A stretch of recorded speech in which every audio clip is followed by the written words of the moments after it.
The presenting sponsor of Moon Tower Soccer is FVF Law. To find out what makes FVF a different kind of injury law firm, you can visit fvf.law. Hello, friends. Thanks for listening to Moon Tower Soccer. This week, we will cover the reported Stefan Cleveland trade to Sporting Kansas City. We will revisit our over-under predictions from earlier in the season with Scott Specht, and we'll cover a few other pieces of Austin FC news. My name's Landon Cottom, and I'm joined, as always, by Mr. Jeremiah Bentley. Hey, everybody. I'm Jeremiah Bentley, and Landon, this is the week when all the websites, apps, like year review things come out, and I wrote Spotify Wrapped on here as a possible topic. Originally, I was thinking it's just still blows me away that we show up on people's lists of the 5 podcasts I listen to the most, which is still really super cool, and we appreciate that, and please keep doing it. You can reflect on that, but also, did you find anything embarrassing on your own Spotify Wrap that you want to reveal to the crowd here? I use Spotify, but not as much as a lot of people do, I don't think. And so oftentimes the stuff that ends up on my top 10 or my charts is pretty skewed by a single day where I listen to a lot of one thing. And so my entire top 5 most listened to songs were from a single album. And that was Morbid Stuff by the band Pup, which is the band that Mike Crignola and I went and saw together earlier in the year. But as far as the rest, my top 5 artists, I don't remember who all was on it, but it's no new bands. It's all bands from, and not even old. I'm not even claiming bona fides here of I only listen to the classics.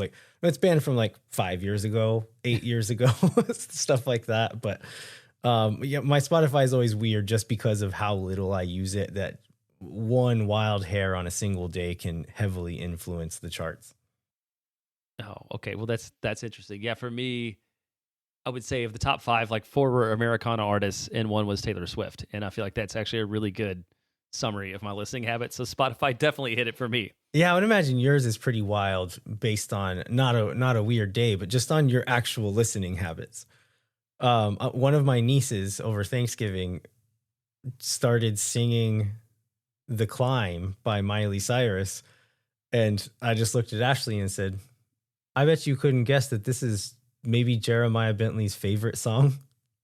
I love that song. As you know, we haven't talked about it in a while. I just heard a cover of that by somebody. I was like, oh, this is still one of the greats. Yeah, I didn't listen to as much Miley in 2025 as I did 2024. I don't know. I think maybe she had a new album last year, but not this year. But yeah, still love the voice. I still don't love her shtick. She just feels like she's trying too hard. But I'm able with most artists separate the music from the persona, and so I like how she sounds when she sings. So I dig that. Oh, geez, a lot of the bands that I've been also this year listening back to stuff I listened to in my younger days, revisiting the pop punk and post-hardcore era of my youth. And you almost always have to separate the personalities from the music for moral implications there. But I think for some of these folks, the Miley Cyrus is pretty tame compared to them. What the other thing I had listed here was MLS Cup. I realized after we finished last week's show, we did not mention it on the show last week. Oh, yeah. Which is kind of our brand, right? We're an Austin FC show first and foremost. But we didn't really talk about the league's biggest competition coming up. Did you end up watching it? I did watch it, but I'd read 3 articles on The Athletic over the weekend that were just kind of that the whole world seems to be somewhat in the same space. Just talking about how most MLS fans, when their team is out, the season is over for them. And even Messi, you get 2 international stars playing against each other, and even that really didn't move the needle a lot for general fans.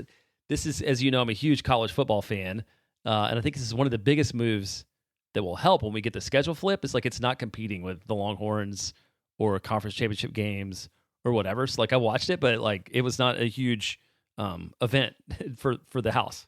Yeah, absolutely.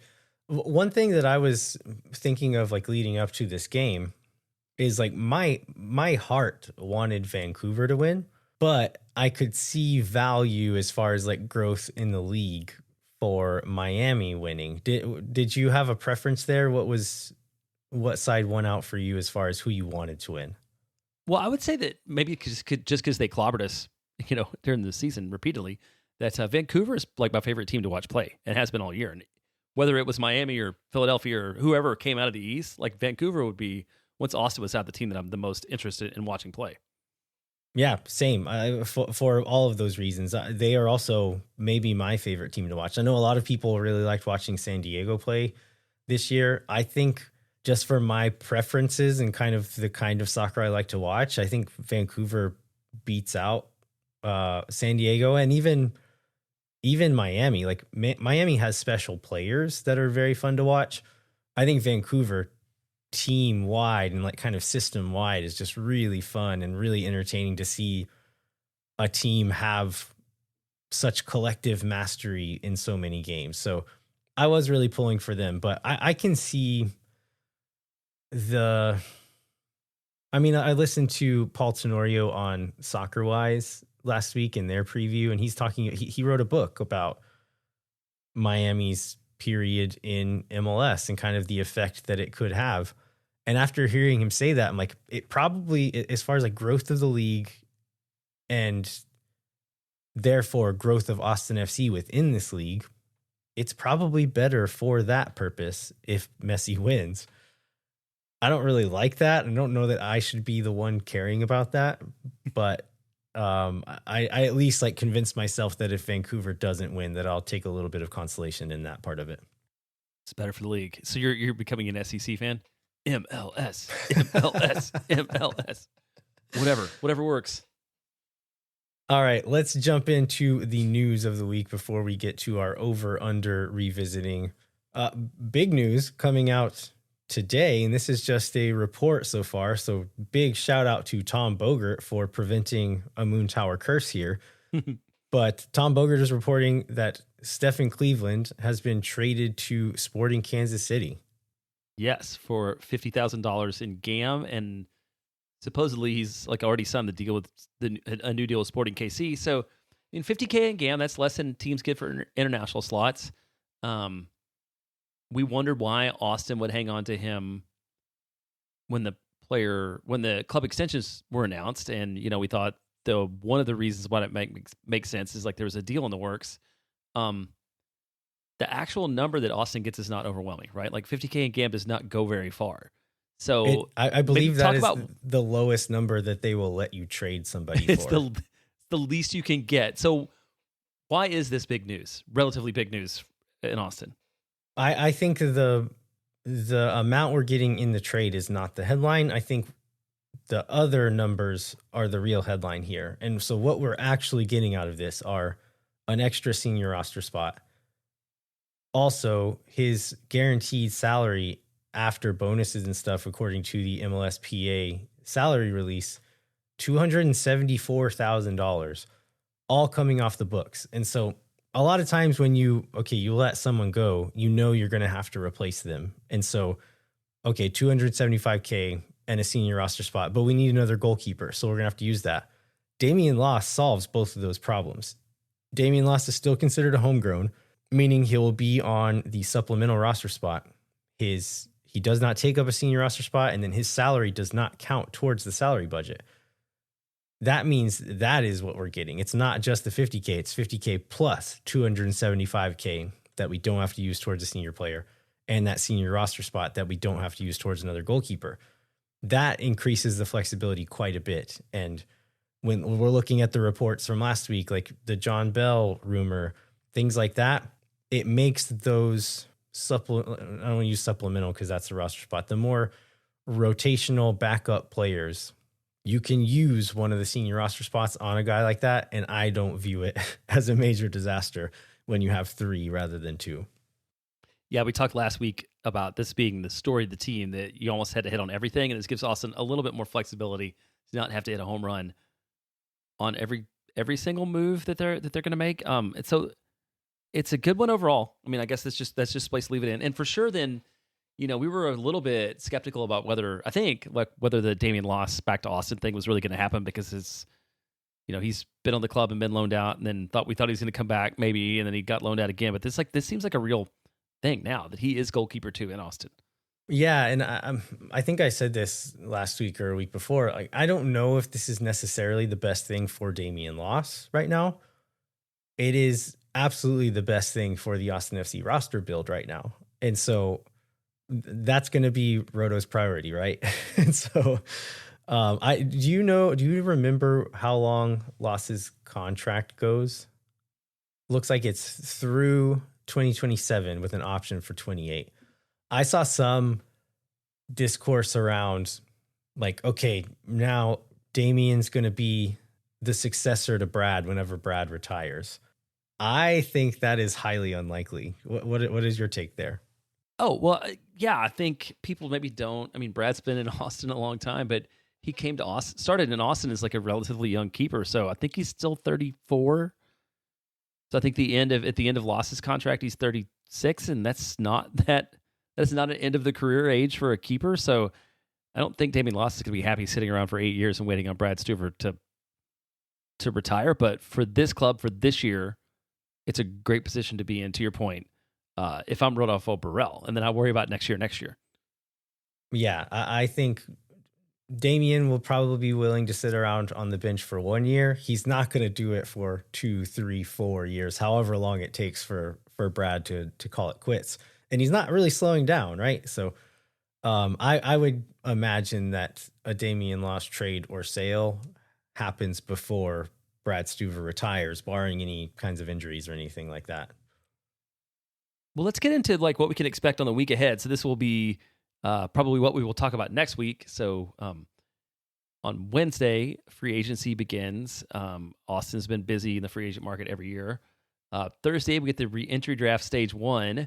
And Austin has twice selected players in the re-entry draft because we wanted to set a little context for like what Austin has done in the past so people will know what to think about what we might get. And I feel like these re-entry draft choices were very different in terms of their output for Austin FC. So in 2023, Austin selects Sophie Jafal, who played 300 minutes.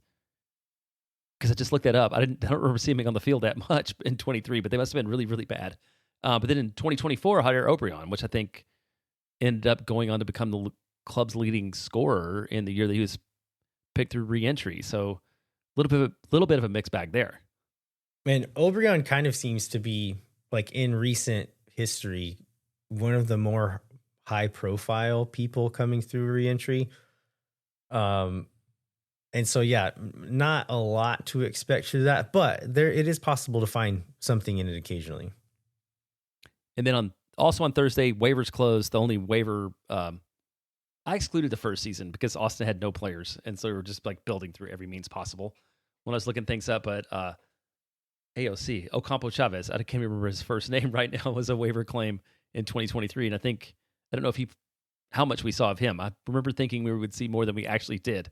I kind of think he never played for the first team.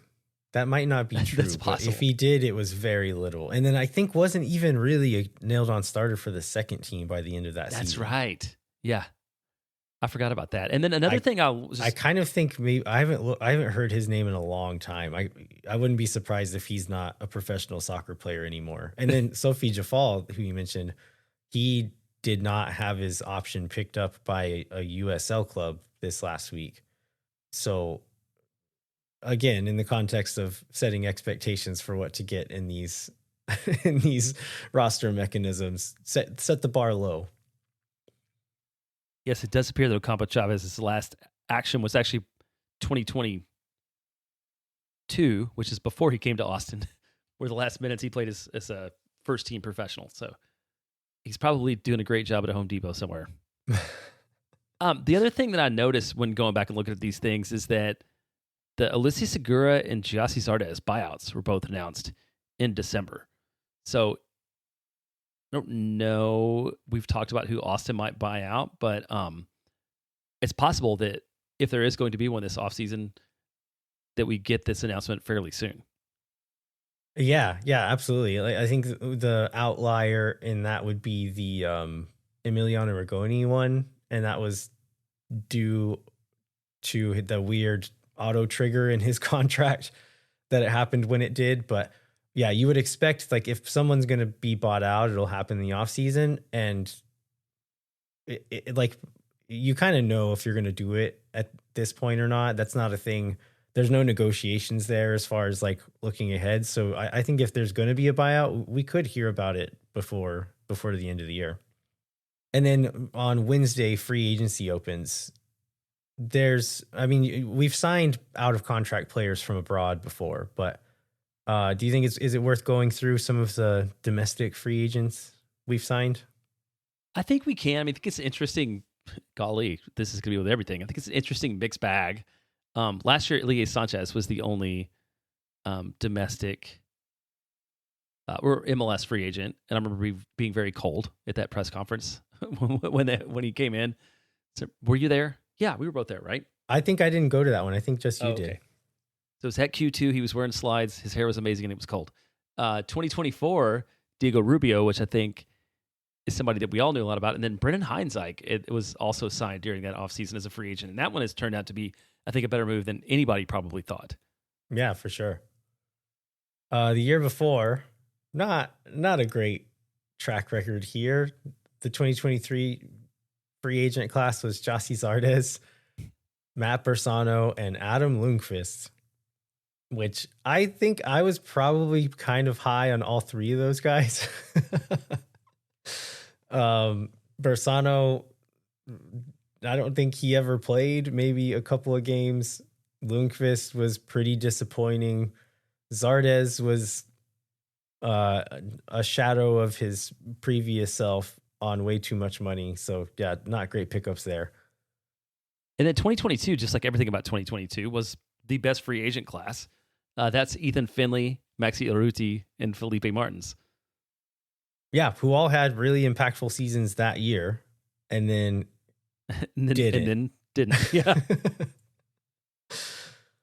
And so something about that year, man. Everyone was firing. It was magical. So, I mean, there could be some so free agency opens. I think we could, like the report from Nico Moreno in Seattle that Austin FC's in talks with Seattle free agent John Bell, a center back. That one could come out pretty soon. One of these like lower leverage guys who's not going to be courted by every team in the league. That one could be done fairly soon. So maybe on the 10th or within the next week, we hear about Austin FC signing John Bell. And again, I want to reiterate, I'm not saying that's going to happen, or even that we're definitely going to sign him. But if we're going to, it could happen soon. But with some of these bigger, like higher profile guys, they're going to want to take their time, talk to every team that's interested, try to negotiate for the highest number that they can. Those names might not start dropping until January, February. So this is kind of the frustrating time of year where we know that something technically could happen, but it's kind of unlikely that things will happen. Yeah, this is when we hope for a signing, just that we have somebody to talk about, whether they're like that great or not. But yeah, you're absolutely right. Like the more impact players are going to come later in the cycle and closer to the start of the season. I think another thing worth mentioning is not in the next couple of weeks, but in the next month, European windows will start opening, meaning that if Roto is trying to send some of our younger prospects abroad, maybe Owen Wolf, maybe Danny Pereira, that January is when those kinds of things could become official. So that's another set of dates to look out for in the next month or so. One other, it's not Austin FC news, but Austin FC adjacent news is Kevin Lytle said on Fox 7 News Austin the other day that he's been told that Austin FC could potentially be hosting a World Cup team. So Austin, of course, didn't get any games, but because there's games in Houston and Dallas, the teams who are playing in those locations will very likely be looking for places to kind of call home base.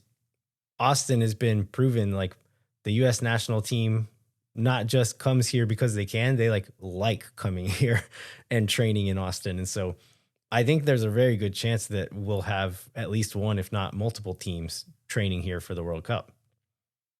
Yeah, and I think what everybody hopes is that what was it? There's a possibility that Portugal plays in Houston. Does Argentina also? Like, are we thinking we get one of the big stars? Yeah, potentially. There very well could be some big stars coming and training at Q2. Like, it's cool. Like, how does that make you feel? I mean, it's cool to have like world stars in the city, like training and hanging out. I mean, they're probably not going to HEB, so I'm probably not going to see them, and obviously in a different world where Austin has the size of stadium that we could host a match, it would be way cooler to see the guys play games. But just to know that Austin's got that cultural cachet, and maybe what it helps with is maybe there's like the second tier guy who would be a really good MLS player that is not a star on the national team that has a really good experience in Austin, and then when Roto comes calling, they remember that and want to come play for us. I think it's probably on the field the best thing that we could possibly get out of this. Yeah, it's not like, I don't think it's a thing that's like super likely that we're absolutely going to sign one of the players who comes here and trains, but it's a non-zero chance, right? And we've heard US national team stars, we've heard other people from other teams, other MLS teams talking about how much they like coming and training in Austin and having little stints in Austin. It's not nothing. And so, I mean, we've heard Brandon Vasquez say that, I think, when we signed he came here with the national team, and then like he said that factored into his decision to come here. So yeah, it's already happened once. I think the next bit of news here is Austin gets a new goalkeeper coach. This is Fabio Hernandez, most recently at Huntsville City FC and MLS Next Pro, where he was with 2 seasons. Before we talk about him, I know basically nothing about him, but the coaching staff is set now with Estevez, Dave Arnaud, Beto Gonzalez, and Nico Bosch, field analyst Albert Ballesteros, and goalkeeper coach Fabio Hernandez. Like, what message do you get out of this change? I don't know. It's an interesting one. I think one thing that stands out based on last year's coaching hiring session is that he's not Spanish. He's Uruguayan. Seems to have at least some ties in the U. I was trying to dig up on him. There's not a ton of information on him online, but he seems to have had a connection with the United States for quite a while, and maybe got a degree here and has lived here for quite a while. The highest level he's coached at as like a permanent position is like MLS Next Pro USL League One. So not like a huge professional background as far as coaching. I don't know enough about this to know how much that matters.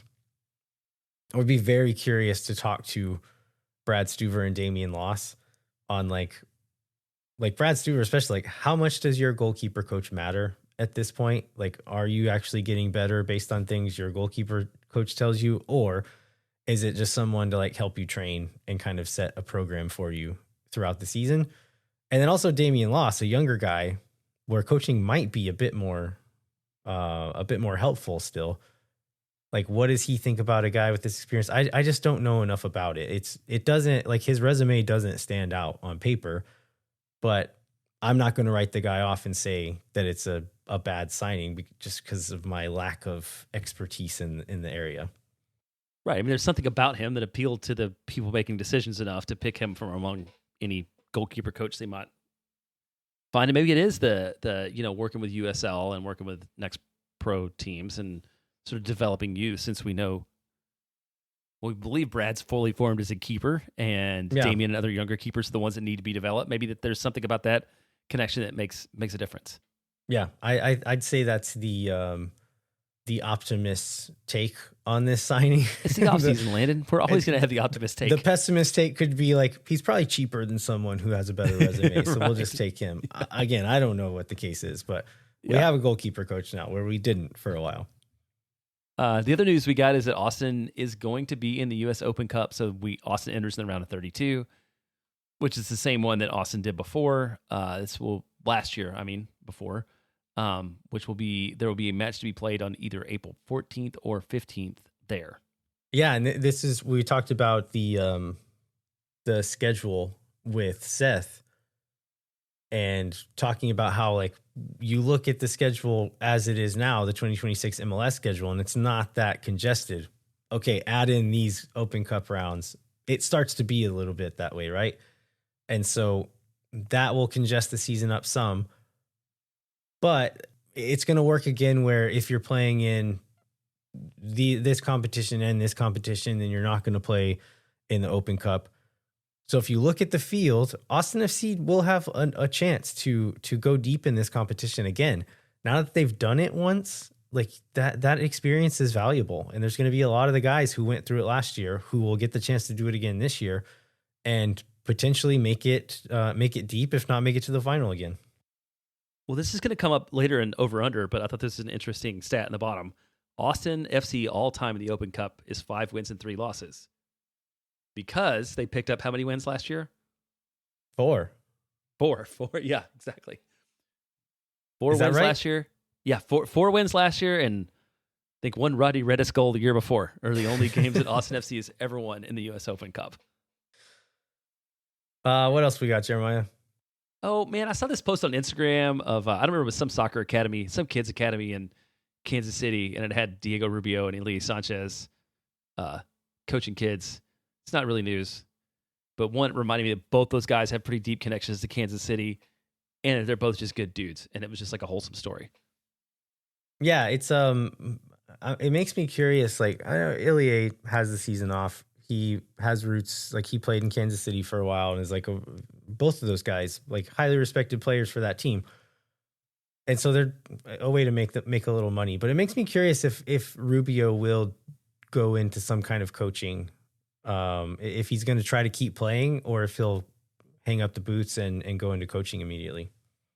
Yeah, and it's kind of the Austin version of that, because I don't think maybe he did play with the kids. Like Diego Fagundes pops up during the offseason in Austin still every offseason, including this year, even though he's not here. Like, it's interesting how people sort of make a connection in the city, and even when they move on, they still come back in the offseason and do some of this kind of stuff. So it's cool to see. One last point before we move on to the over-under segment is Austin FC season tickets. So notoriously, it's been very difficult to get season tickets if you didn't get in on that first batch. There's been a waiting list. Some folks on it for years and not getting the call for the types of tickets that they wanted. That seems to be no longer true at this point, that you can just log on to the Austin FC website and buy season tickets, which has never been the case before. What do you think that means, Jeremiah? Like, how do you feel about it? I feel like there's several people that I've heard bring it up as like evidence that Austin FC like got out over their skis as far as like raising season ticket prices and things like that when the team isn't doing very well. I don't know if that's my take. But I think the part of that, like practically the effect of that I will agree with, is it feels like Austin FC is going to have to try a little bit more than they've had in the past to sell tickets. And maybe there are some, discounted meal options, and maybe there are more giveaways, and maybe there are some of the things that clubs have been around for a long time and have to like work really hard to sell season tickets have to do. But I don't think that's like an example of some grand hubris or anything out of them either. It's just maybe finally the honeymoon period has waned a little bit. And that might have been the case, if Austin made the playoffs every single year, maybe other than 2021, like, eventually it becomes not the hottest, newest thing in town. But I don't think that's like an indictment that Austin is doing anything different or wrong from every other professional sports franchise in this country. Yeah, I totally agree. And I think what I would say to the folks of like who are having the Chicken Little response of the sky is falling, this is like normal. This is still better than a lot of MLS teams, the situation that a lot of MLS teams are in, right? Like in some of the bigger stadiums, you of course can just walk up and buy tickets on game day reliably. And that has not been the case in Austin. Still really hasn't been the case consistently for Austin. I was looking at just the non-premium season tickets that are available. If you just log on and look at them, it's like maybe a little over 100.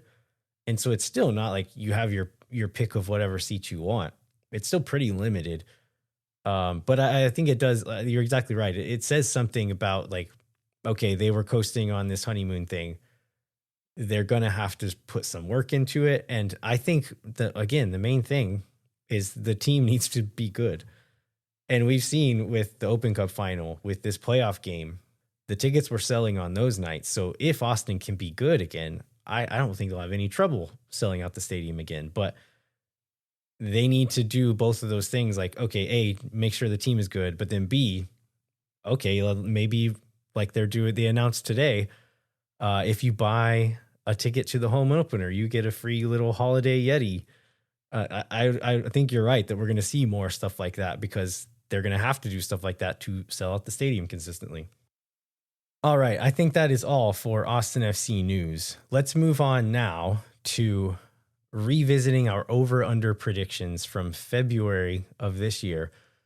For folks who don't remember, we had Scott Specht on to give us a series of over-under props for us to choose a side on and kind of going head-to-head. And then also, listeners were able to chime in with their predictions as well. So now that the season's over, we're going to go back through those and see how we did on our predictions. I would like to say that I was expecting this to be kind of embarrassing and that it kind of wasn't.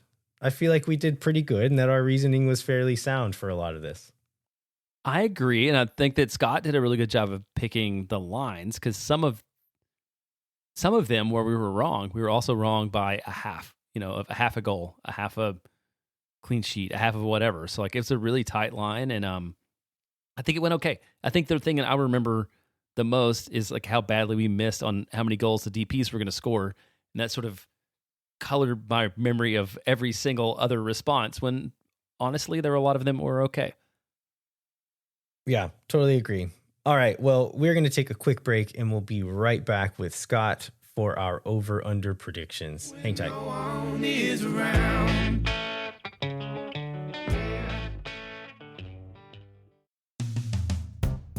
Moon Tower Soccer is brought to you by our friends at FEF Law, the official injury lawyers of Austin FC. FEF is a different kind of personal injury law firm dedicated to community, transparency, and client education. And they have their own podcast called Summary Judgment. You can check it out wherever you get your podcasts. You can go to FEF.law to find out what makes FEF a different kind of injury law firm and why understanding your legal options can dramatically change the outcome of a case. Once again, that's FEF.law. Amplify Credit Union is a member-owned financial cooperative that served the needs of Central Texans for over 5 decades. As a credit union, Amplify has no shareholders or parent companies. That means more of your money stays in the community.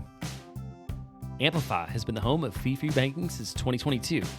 And today, I was at an event, and Stacey Armijo from Amplify was like the sponsor and giving us sponsor remarks. And she said, gang, I want to talk to you about fee-free banking. And I was ready to like take the mic, jump up on the stage, and read this middle paragraph.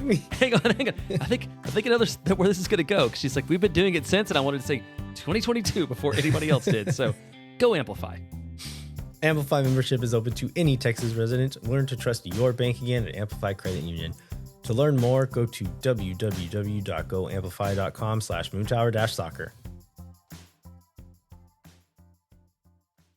All right, we are back and we are thrilled to be joined by the Moon Tower Soccer Games Master, Scott Specht. Scott, thanks for being here, bud. No problem. Thanks for having me back so we can close the circle on this year's over-under game. Yeah, so this is the time of year where we have to reap what we sow and either raise our fists in victory or be led through the streets in shame for people to throw rotten vegetables at us. I think both of you did pretty good.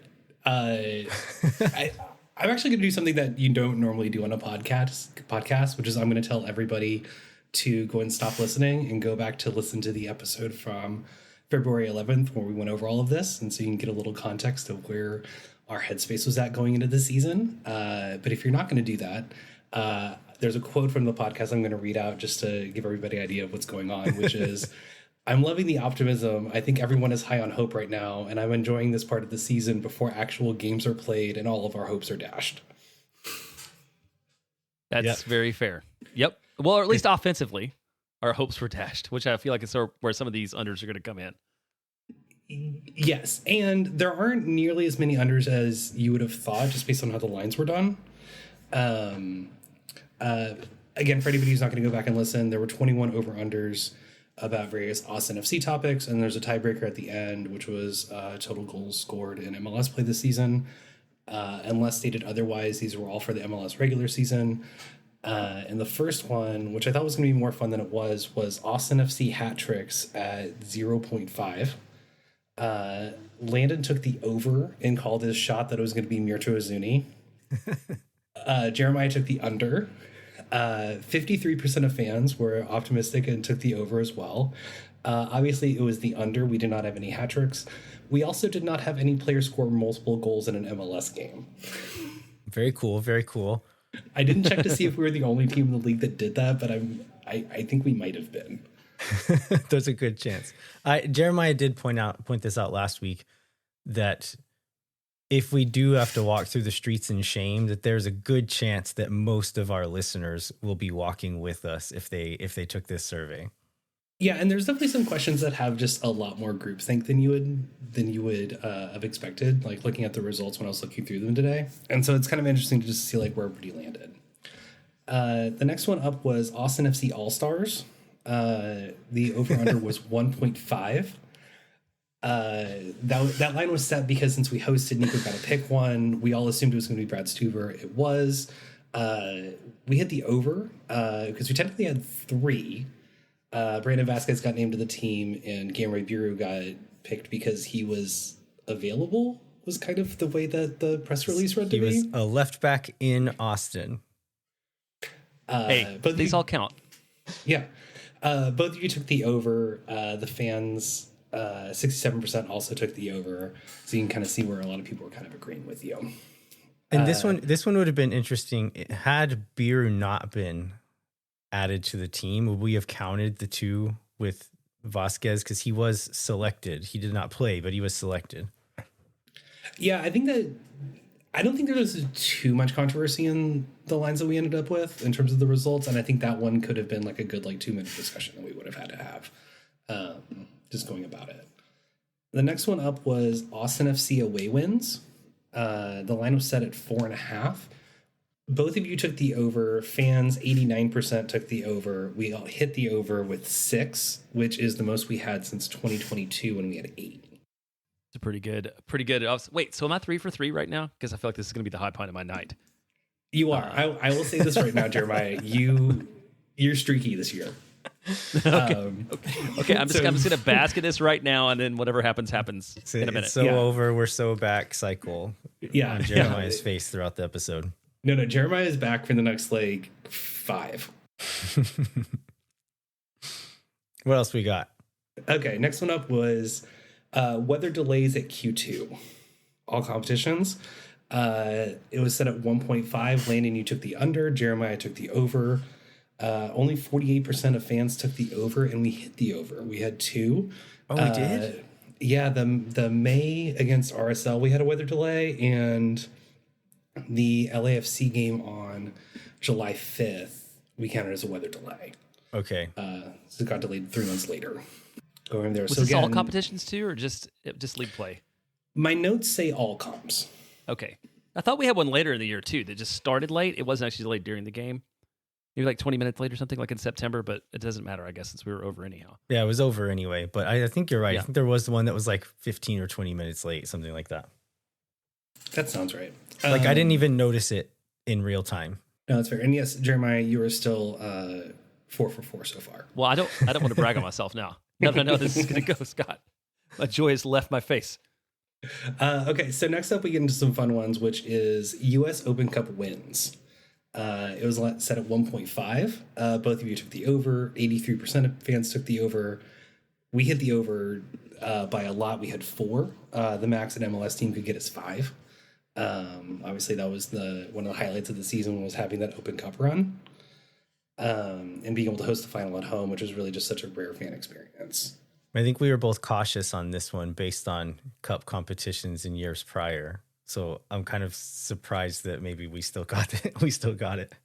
I mean, for the first half of that El Paso match, it did not look like we were getting over. Like, for those of us who were there, like the booing was real. Like there was a clear sense of dread and pessimism going on. So, I would say one thing about that one too, Scott. Like the only time that the Moon Tower family has like crowded together for emotional support because things had gone so wrong was that one. And we get to see a great second half together. But I think that speaks to like how the vibe in the stadium that night. Like I've never thought like I just need to go be near Landon right now because I'm sad and I need comfort. And I was just like, I don't think I really even celebrated during the second half. I was just like giggling in disbelief that like I can't believe this is actually happening after we booed them off the field at halftime. I mean, my reaction in the first half was I can't believe this is happening. And so like I think that was part of why it was such a fun and wild night, was the entire night just felt like disbelief. Okay, and then a slightly sad one is up next, which is number of USOC goals by a single Austin player. As we all know, the record going into the season was 1, which 3 players tied for. The number we set for over-under was 1.5. Landon picked the under. Jeremiah took the over. 82% of fans took the over. We ended up with 3. Brandon Vasquez had 4. Mirto Azuni had 3. And Osman Bakari had 2. In the second half of that game, when I realized that Rodney Redes was no longer tied as the all-time U.S. Open Cup leading scorer for Austin FC, you shed a tear. I audibly said, "Oh no," and covered my mouth like this during the match. And the 2 people in front of me turned around and looked at me like something bad had actually happened. And I had a brief moment where I realized that I could not properly explain my reaction to them and sound like a sane person. So I just didn't. Yeah, he's gonna eventually be removed from all records, which is going to be a sad day. It will be a sad day, and it's also kind of nice that we actually have a like actual ranking of U.S. Open Cup goal scorers, and especially after finding out last week this week that we're going to be in it again next year. So hopefully that'll continue and it'll be a little more fun. All right, what's up next? Next up is Austin FC goal scorers. We had 15 in 2023 and 2024. The over-under was set at 15.5. Landon, you took the under. Jeremiah, you took the over. Only 11% of fans took the over. And shockingly, we had 15 again. I'm surprised. Third straight year. I'm surprised by the fan number there.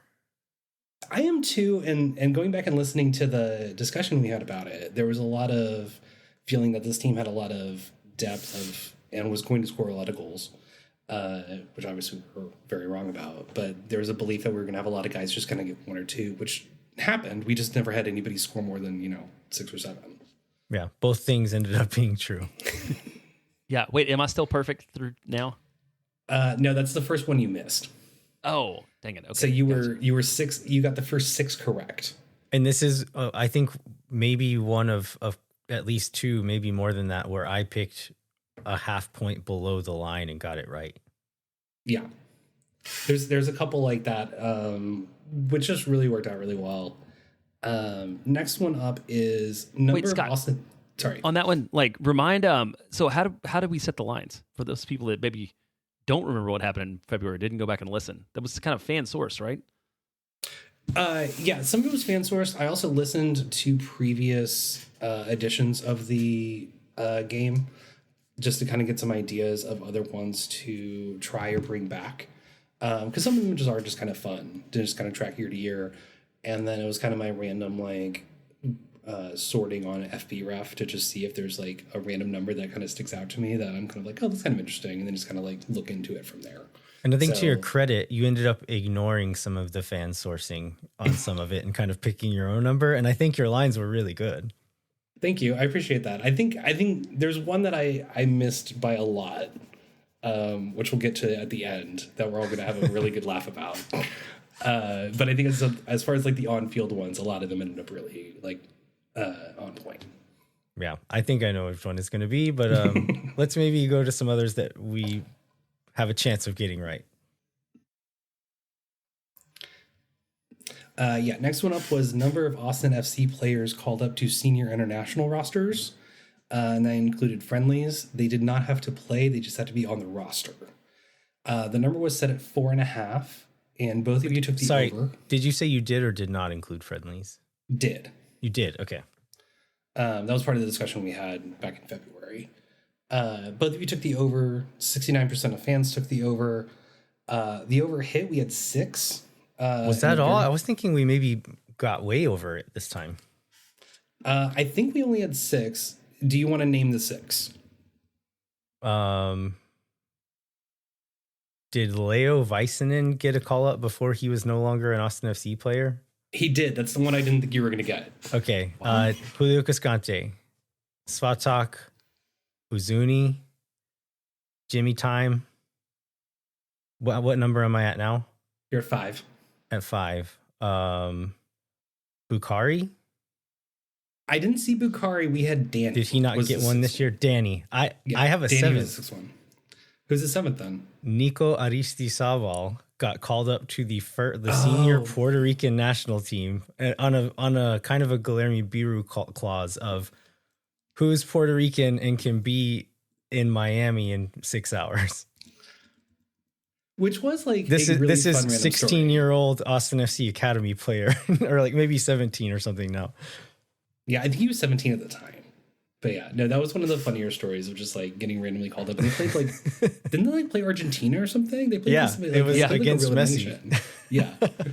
Okay, moving on. Next one we have is Brad Stuver clean sheets. The number is 7.5.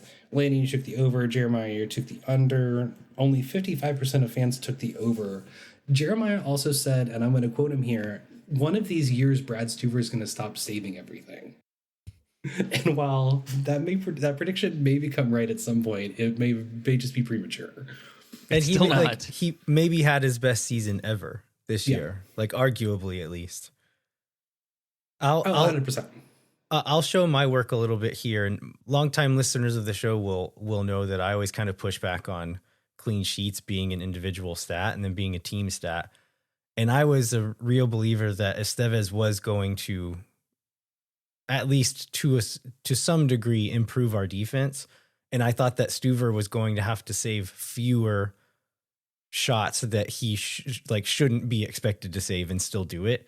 And so I just thought his job was going to be easier this year. And that's why I picked the under there. And I think that ended up being true, like to Nico Estevez's credit, that the defense was much better. And he did face far fewer impossible shots to save. Especially earlier in the season. I think the second half was kind of when the defense kind of faded a little bit. And that's when Stuver started jumping up the saves rankings again. But if you look at especially like the first 2 months of the schedule, like Austin's defense was really, really good. And in terms of just controlling the game and keeping Brad from having to be here every day. And I guess my thought process, if I remember right, was that we would, because this is going to tie into something I'm going to be terrible at, like we would score more goals and therefore demand less of him. And so like there wouldn't be quite as many clean sheets because we'd have a, 3-1, 3-0 lead and want to go in that didn't really matter. And that would be fine. And obviously that did not come to pass. You sweet sober child. And since I didn't actually say it, the over hit at 9 on the season, which I believe is also his career high. So great job, Brad Stuver, as always. This kind of starts our run of individual ones for a little bit. The next one up was Danny Pereira goals, which are set at 3.5. Landon, you took the under. Jeremiah, you took the over. Only 36% of fans took the over, and the under hit at 1. The reason why this line was a little bit higher was there was a belief earlier in the season that he was going to play higher up the pitch and be more involved in the attack. That didn't, or it happened for a little bit, and it wasn't consistently true. It was true at times, but it wasn't consistently true. It also, the fit of Uzuni, Vasquez, and Bukhari up front and trying to get Owen Wolf in the team ultimately forced Danny back. And once Owen started getting enough field time to show what he could do, that wasn't going to change again. It was also to do with like Ilie had some injury things. He had a drop in form at one point, and then Dubersarski wasn't really someone you could depend on full time yet. Sabovic wasn't someone you could depend on, period, much less at that 6 position if he was going to play alone as that deepest player. And so and Danny did end up getting pushed back more often than maybe they wanted him to be for a lot of the season. And some of that is also just like Danny's versatility on display. Like when you can kind of toss somebody into any spot in midfield, you just have to figure out where you have the most efficiencies at. And that was really in the somebody who was trying to like stay back and break up play. Yeah. And I don't think he was ever going to score 10 goals. Like he may never score 10 goals, but you'd think if he was playing, if we played that 4-3-3 shape all season and he was one of the two like dual eights, that he maybe would have gotten at least 3 goals. He kind of got robbed of one that randomly like hit off of Dessler, who's just like standing in front of the goal. Oh, that's right. For it. So he still got an assist, but it's not the goal. So I that was one of the ones that he was kind of like unlucky on. And then the counterbalance to that was the other counting stat that we care about for Danny Pereira, which is yellow cards. The number for that was 7.5. And he hit Landon had the under on that. Jeremiah took the over. 68% of people thought that he was going to hit the over, and he ended up at 7. It was going to be really entertaining at the end. There was a way that the result of the end game of which two of you won would have changed if he would have had a hat trick and a yellow card in the last match. It would, in a way that I was rooting for, but also just one of those was likely to happen and one of those was not likely to happen. What's the hockey guy? Wasn't there like, what is it, a Gordie Howe or whatever? You like score a goal, yeah, get a penalty and whatever. That would have been, is that who it was? Yeah, Gordie Howe hat trick is a goal and assist and a fight. Okay, there you go. Like that would have been what Danny was shooting for that last match. I like the idea of trying to come up with a Danny Pereira hat trick that involves not scoring goals in some way. That would just be really amusing to me. I'll also figure out that for next year. Okay. The next one for individuals is number of Owen Wolff goal involvements. The line for this was 6.5, which was still more than he had ever had in a season at the time. Landon, you took the over. Jeremiah, you took the under. 69% of people took the over. The over hit at 15. More than doubled it. Yeah. I mean, and there was talk about this in the February pod of those of us who were thinking that Owen was going to have a breakout year. Like, I actually thought this line might have been too low because I was really high on him going into the season. But I also was just kind of that realist of like looking at the stats of like, okay, how much of a jump can he really make? Yeah, I expected him to be better just because like it's just boatloads of potential. It's like so obvious at just little points in games.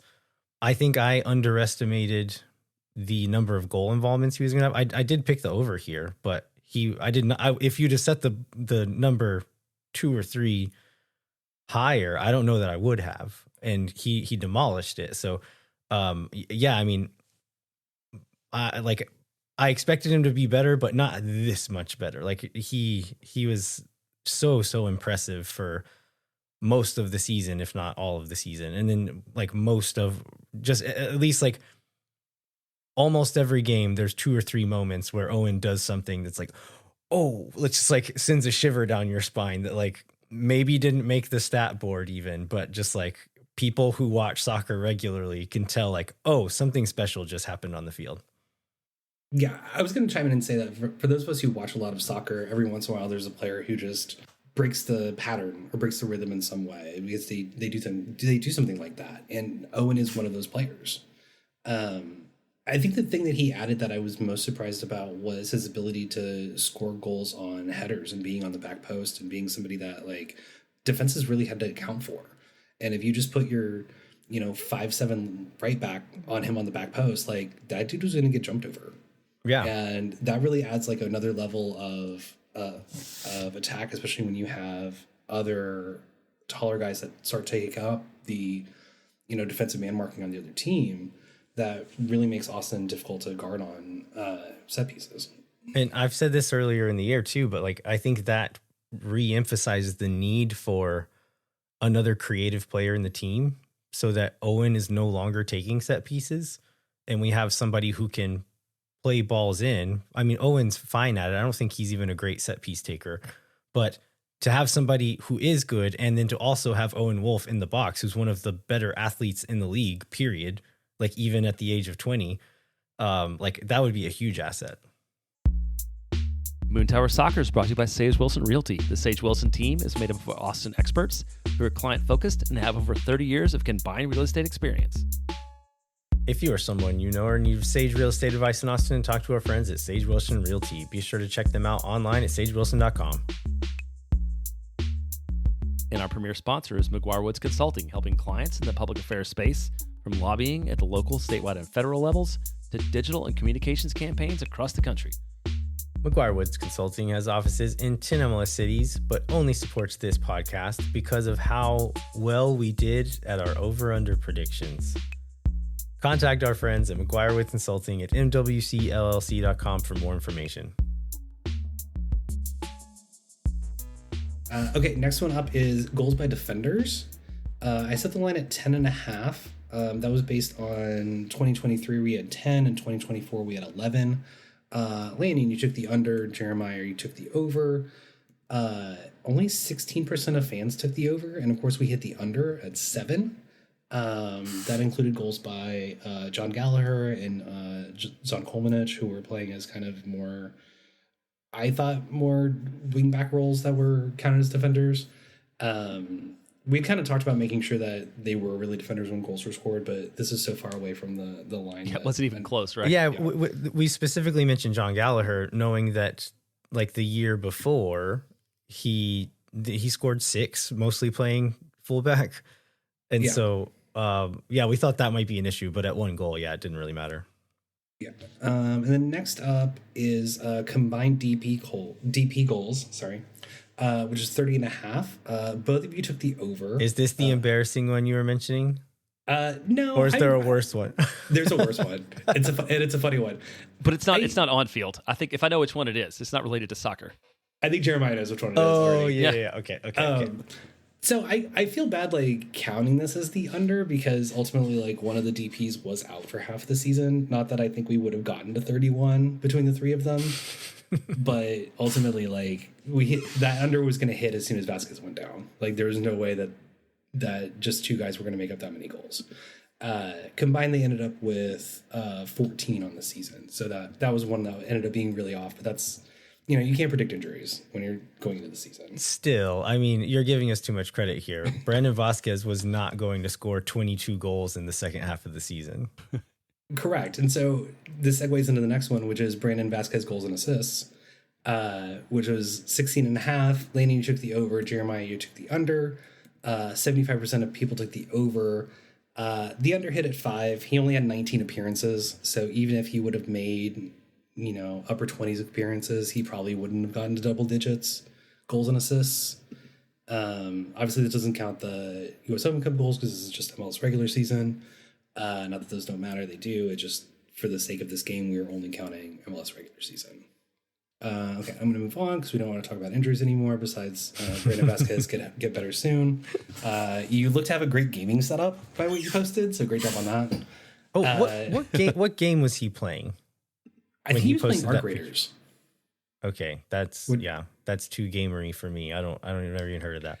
I have a friend who's very into it, and I'm kind of like, that's too much. Well, hey, on the Brandon Vasquez get better soon side of things, like, what do you guys realistically think? Like, when are we going to see him, and when are we going to see him be productive next year? He seems to be on a pretty good pace right now, as far as like he posts little clips on social media occasionally of things he's doing. Seems to be like on a good schedule.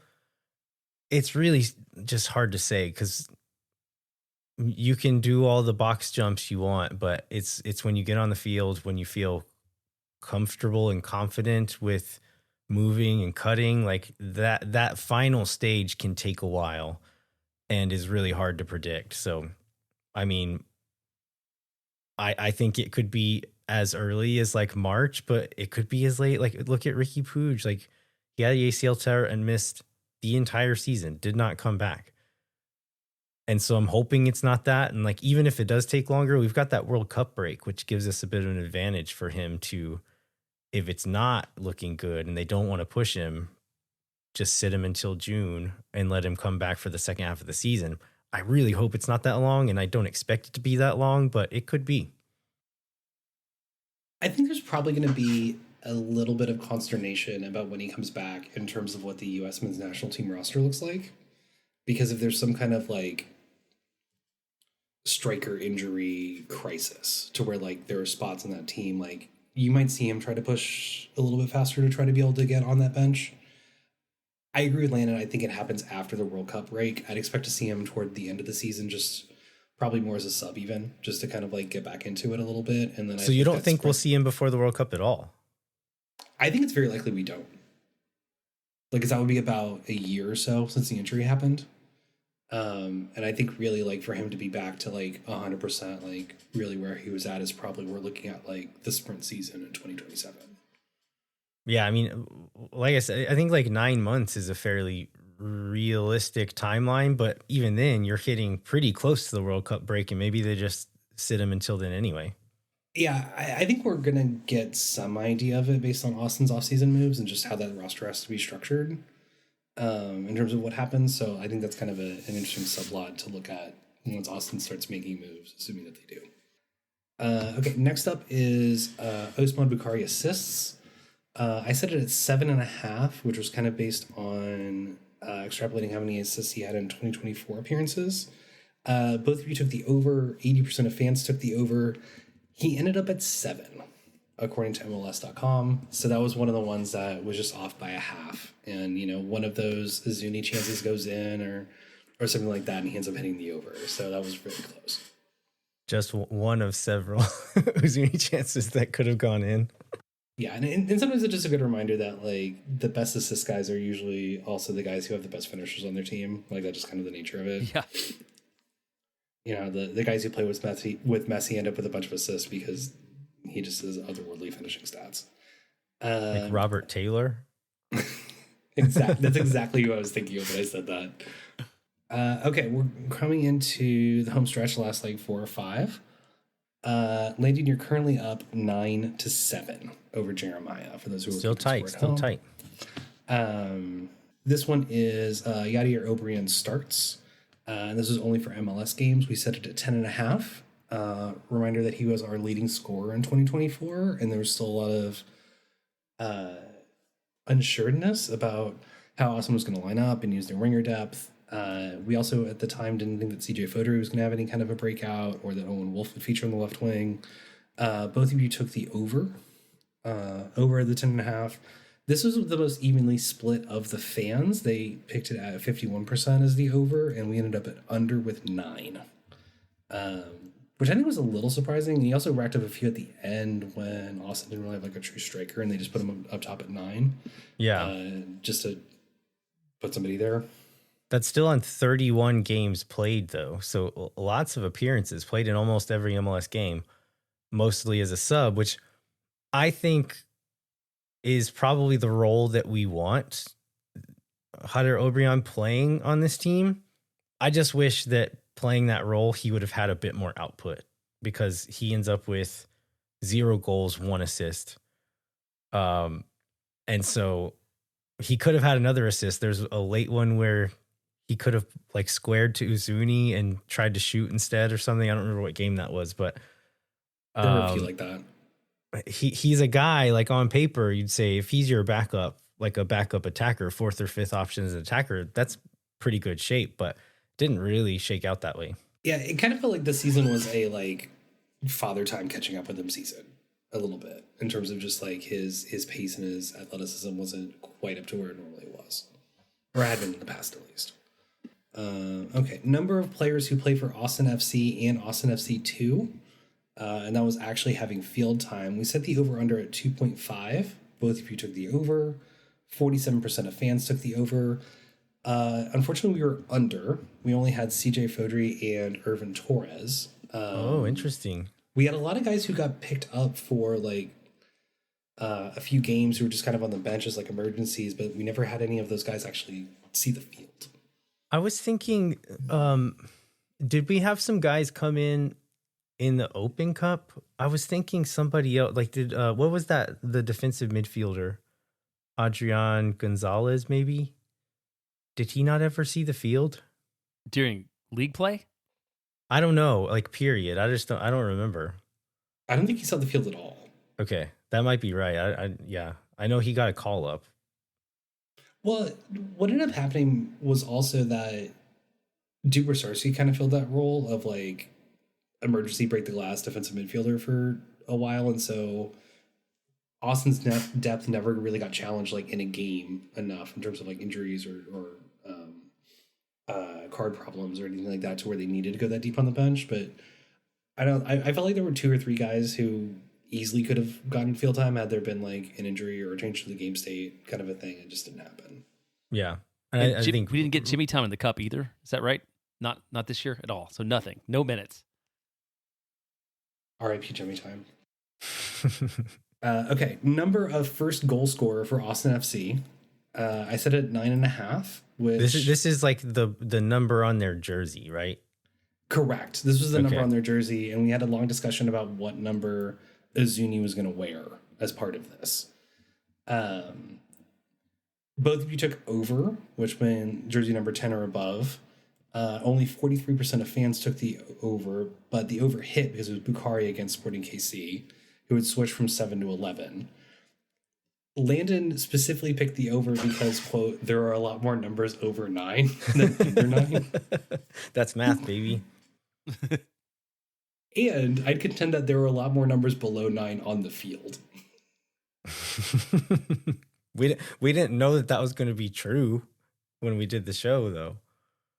And we also, like, we were talking about Uzuni and then decided, like, well, he's probably not going to play in that game anyway, so it doesn't matter. Yeah. And then, being 10, which we all expected anyway.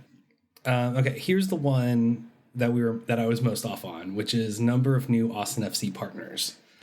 And this was in addition to we had already had Tiff Streets and South Padre Island had already been named. And so this is in addition to those. The official island of Austin FC. I set the line at 3.5. Both of you took the under, I would like to point out. Personal friend, Bergkamp Blubber 6969420 told me when I was having people look at the lines if they were good or not, said you could double this and I'd still take the over. So shout out to them. We ended up with 10 that I was at least able to notice. There might have been more, but that included Hat Creek, Shift 4, Pantalones Tequila, Deep Eddy, Planet Fitness, Capital Chevy, Delta, Window Nation. One of my favorite quotes from the episode was Jeremiah picking the under because, quote, I didn't know how many more things they could sell. Clearly, I was wrong. And a quote from you, Scott, in the episode was, as a Manchester United fan, I know that you can make a partnership for anything. And it seems like the club took that approach. The creativity to have a specific partner for every kind of like hard alcohol was really like a next level amount of thinking. I'm going to give Ethan Finley credit for this. I don't know if that's even the thing that he's doing for the club, but I'm going to give him credit for it anyway. I think Ethan Finley's business acumen is like the stock rising of like the highest last season because everybody was just like, man, Ethan's working hard. Like, and then people would see him like at the stadium, like walking the concourse and like congratulate him on the new partnerships. He's probably like, why do these people care about this so much? That's so weird. I do remember, Scott, early in the year, you would DM me to see like, does this one count or not? We have to keep a running track. And then at some point it's like, we're just so far over. There's no need to even keep up anymore. No, we hit the over on this in March because they announced all the hard liquor ones in like a week and a half. And I was like, oh no. If Ethan Finley is involved in these deals, do we think that he's made more on commission this year than he did in his last MLS contract? Maybe. I don't know. Probably on his last MLS contract. It's like $250K or something like that. Yeah, I was trying to think if he was on a supplemental at the end or not. No, it was still senior, but it was lowish senior. Well, then I don't think so. I don't know what the commission on these is. I mean, I'm saying this is like there might be an official workers' compensation insurance company next year, which means we'll have to exclude that company from the numbers. But like knowing how much that costs, I don't think the commission on it's enough to make that difference up. See, that's the kind of inside info that people listen to this podcast for. Yeah, that's right. Okay, and our last one Austin FC final finish, which higher was the better seed, meaning you were closer to the top of the conference. I put it at 4.5. Both of you took under. Only 38% of fans took the over, i.e., finishing 1 through 4. We obviously hit the over on it because we finished 6th. So both of you got that. And I think part of your reasoning, Scott, was that the Western Conference was going to be weak this year. And you were right. But what you didn't account for is that we were part of the weak part of the Western Conference. Yeah, I feel like Austin was kind of the like good bad team. Like we were better than like the bad teams, but we still weren't like as good as the good teams. But then you look at like all those points dropped against, Atlanta at home and New England at home, and like there were a lot of points to be had to where Austin easily could have finished 4th with just like a little bit better finishing or a couple calls going the right way. So I still feel pretty good about this line. Okay, so are the two of you ready to hear who got more correct? Yeah, let's hear. I'm guessing we're not going to need the tiebreaker here. Correct. We do not need the tiebreaker, but I will tell you what the tiebreaker is after this. Okay. Drum roll, please. The winner with 12 correct is Landon Cotham. Jeremiah ended up with 10 correct. Jeremiah gets the first 6 right and then only gets 4 of the next 15 correct of just like straight through. I was trying to find the applause and I couldn't find that button. The tiebreaker was total Austin FC MLS goals. And keep in mind, this was recorded the week after Matthew Doyle said that if Austin doesn't score 68 goals, what are they even doing? Which is one of the all-time great quotes of last season's preview. Jeremiah, you took 67. And Landon, you took a much more reasonable 57. The final total, I believe, was 37.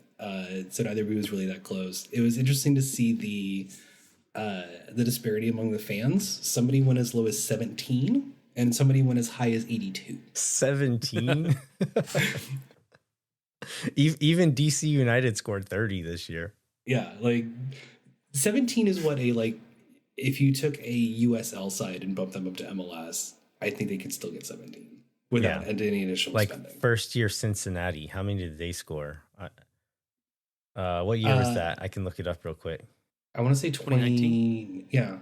I think the all-time record was 20 or 21 because I remember tracking that for a while. The very cool, very good MLS website is not loading that page right now. 2019 they scored 31. Yeah, so that would be one better than DC this year. Yeah. And for the other end of comparison, Miami scored 81 this year. Chicago scored 68, and those are the only two who touched Matt Doyle's number. I hope that somewhere like Matt Doyle has been razzed about that for like a few months at least.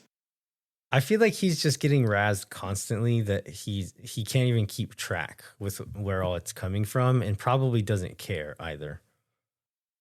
No, 100%. 100% does not care.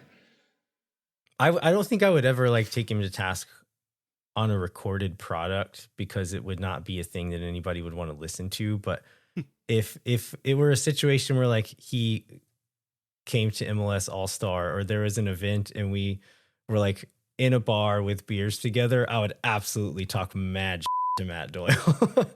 I mean, if only he had showed up to the podcast event that Phil West put together. That at Hop Squad, that would have been a perfect time. He wasn't in town for All Star because he's barely employed by MLS anymore. So I think it probably would have been on his own dime to come to Austin on a Wednesday in July. Definitely. I don't know, any final thoughts after going through the over unders, things that you were surprised about, not surprised about? We didn't do as bad as I thought we did, but mainly because there weren't as many props about goals as I thought there were. Yeah, that was kind of one of my goals, was to keep the props a little more independent of each other, to where there wouldn't be too much of a cascade. To where just because you guys, both of you talked about it in the episode in February of feeling like you needed to hedge, or you need to go all in on one direction, but you kind of didn't need to do that here. There was enough variance to where you kind of view each one as an individual concept. And I think this is a fun way to like, my memory is not great, period. And the way that it does work is like distilling information into usable pieces, but I don't remember how that information got there once I've done that part. And so going back and listening to this is like a really fun way to look back at our mindset at the start of the season and kind of talk out our reasoning behind some of these things. And to see like, even though we were very wrong on some points, to like hear us logic it out and be like, okay, well, like I think my reasoning was sound there, even though like the end product was maybe wrong. That was true in some cases, and others it was just flat out wrong. But it is a fun little time capsule of the preseason. Yeah, and I would imagine, like in the broadest sense, like we felt like Austin was a playoff team, but a road playoff team, and the way that happened was obviously a different journey than we thought it was going to be. But like that's kind of where Austin ended up at the end of the year, anyhow. Yeah, I think the thing we discounted the most was Nico's influence and style of play. I think ultimately that was kind of the part that we kind of left out. We kind of looked at more of a like player performance perspective than thinking of like the whole or the aggregate.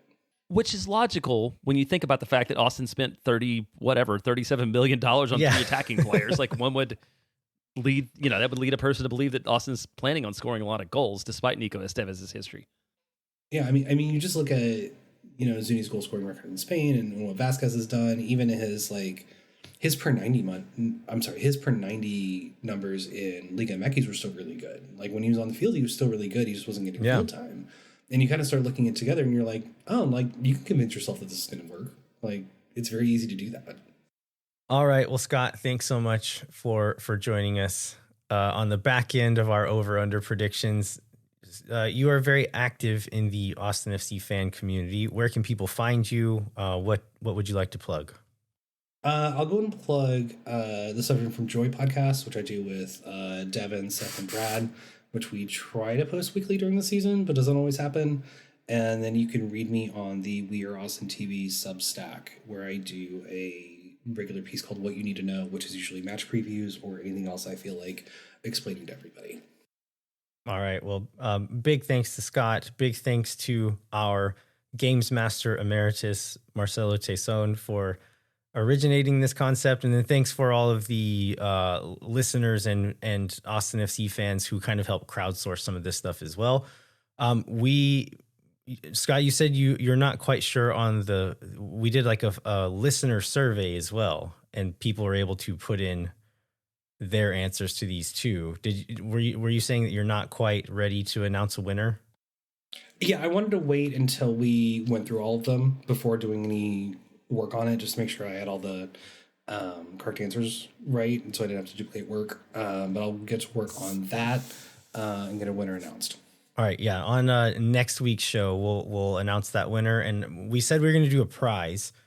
I think we'll just say a Moon Tower Soccer gift package. We'll kind of do a little grab bag of various things, but we'll announce that on next week's show. Scott, thanks again. This has been a blast as always, so we really appreciate it. No problem. Thanks for having me. Thanks for the opportunity. I really enjoyed it. All right, we want to thank Scott Specht one more time for helping us out with this very fun game and helping us look back at the season. Before we wrap up, we'd like to remind you to rate, review, and subscribe wherever you get your podcasts. Come find us on the internet. Sign up for the Patreon. Thanks so much for listening. We'll be back next week. Maybe we'll talk about some roster moves. Maybe we won't. But we'll continue looking forward to the rest of the MLS offseason. Until then, I'm Landon Cottom. I'm Jeremiah Bentley. We'll catch you next time. When no one is around.